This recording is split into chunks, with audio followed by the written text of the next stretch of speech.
Hello, this is Postdoc Chronicles week number 58, and I'm making this now instead of sometime later this week because tomorrow is my flight going to Hong Kong. I'm gonna meet my girlfriend there and with her parents because we're gonna celebrate our anniversary. So I'd like to make this Postdoc Chronicles before that. But anyway, before we dive into it, I'm gonna featuring a very historical video game right here called Noon Revolver, and I say it's historical because it's the very first video game made by a Filipino and published by a Filipino publisher. So I this game is made by a guy named Mike Rinievo, and he has a studio named Mike Studio. So that's the one that created the game, and then the game that published this on the Nintendo Switch is like called Keyball Games, and I believe it released around 2 days ago for just only $3. So it's like around the typical price I'd pay for a Jollibee meal, a typical Jollibee meal. So it's very worth it. So the game is an auto scroller arcade shooter. So Infinite Runner games, they've become famous in usually iOS and Android. So I think it started with like Cannibals, and then you have Jetpack Joyride, and then Subway Surfers, and a lot of those things.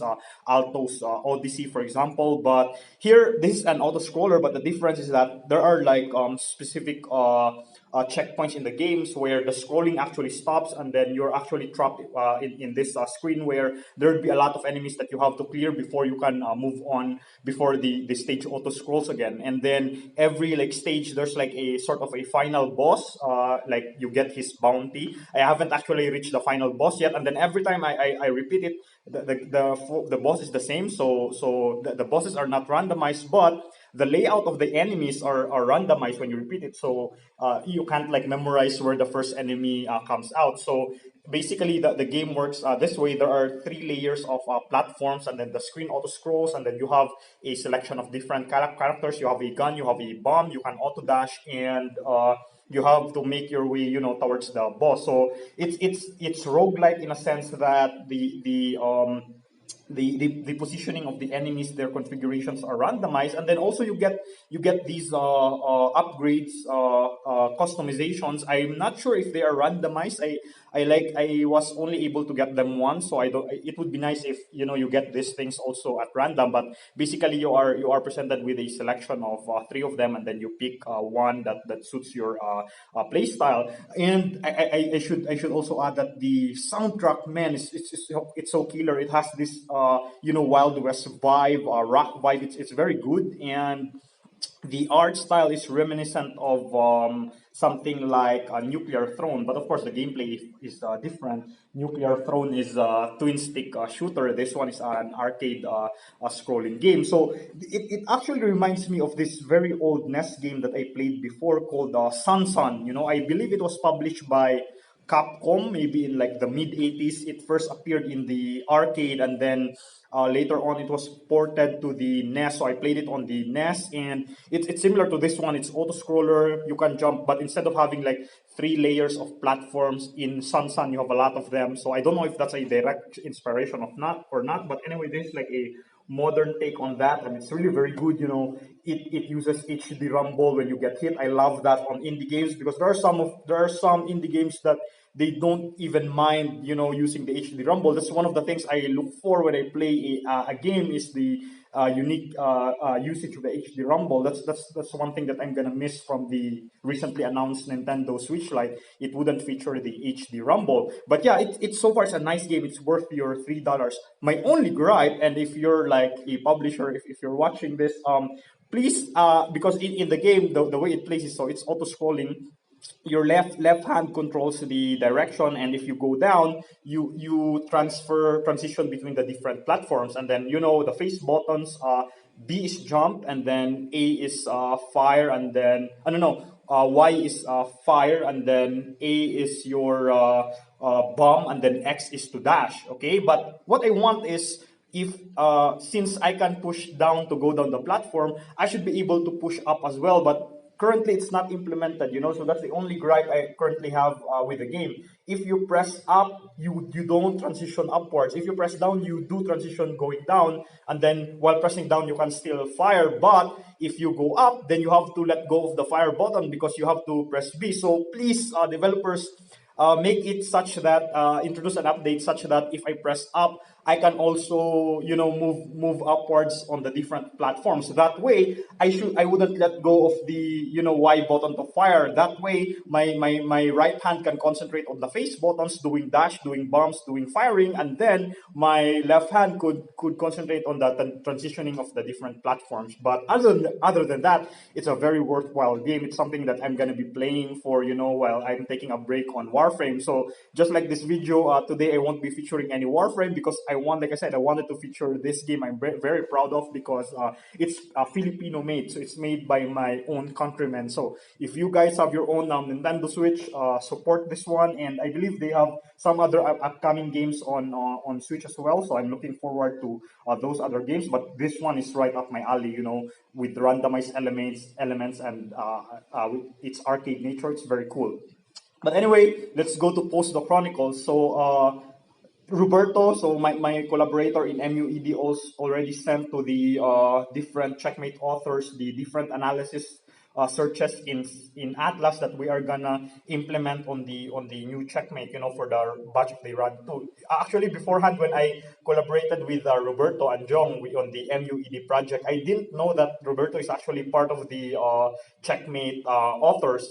So that's the reason why he was very confident in tinkering with the internal algorithm, the internal codes of the checkmate. I don't want to mess with it, so I'm just using like the public version. And then when we did something with regards to our MUED project, something I talked about in my previous post, the Chronicles, he was like, there are specific analysis that was found on his checkmate version, but was actually turned off in the public version. So that's why initially it doesn't work. We don't get like the same results because in the public version there are some analysis that he was trying to implement within his code, within his own concocted version of checkmate that does not work on my own version that I got from the public one. So he did a retransfer basically of his own concocted checkmate version so that we have a consistent results when we try to analyze the MUED models. But basically, there are like a bunch of current Atlas analysis that were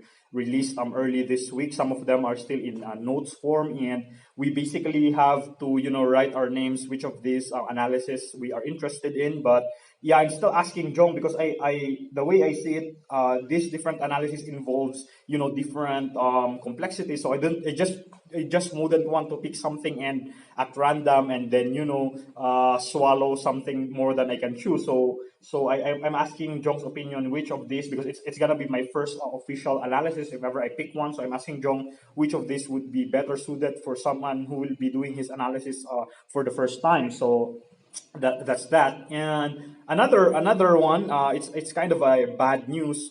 Today when I went to the office, my desktop PC crashed today. So when I come back, I need to request from the pack a new desktop PC. So that's actually an old PC I've been using. It also had that same problem before, late last year, I believe.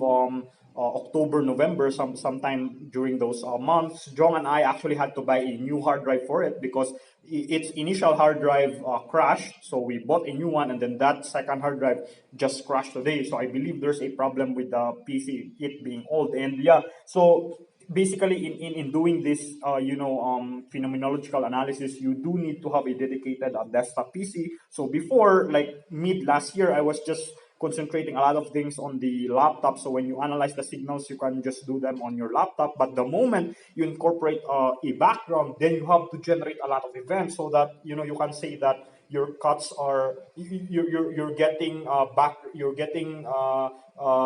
background that your cuts basically your cuts are being effective on your background. Before you can say that, you'd have to have a lot of background, because when your cuts are not showing anything, so it could be that you haven't generated enough or your cut is really effective. So in order to prevent the first scenario, you have to generate a lot of them. So sometimes they can go upwards of like 1 terabyte, and then my MacBook Pro is only like 256 gigs. So it's impossible to do it there on my laptop. So we have to have a dedicated desktop PC that does some background stuff that could produce that could handle this terabyte memory event. So right now, unfortunately, it was like running last night. I left it, and then when I came back, it basically, when you turn it on, it says that I need to do some memory tests. So right now, Ubuntu is running some memory tests on the hard drive, so I don't know. Hopefully it recovers, but still, even if it does, then I still have to,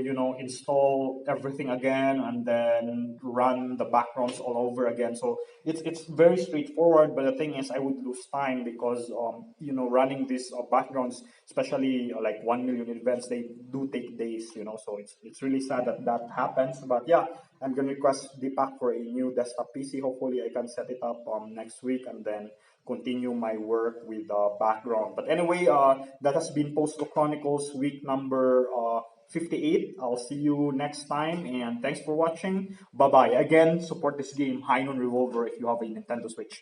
Thanks for watching.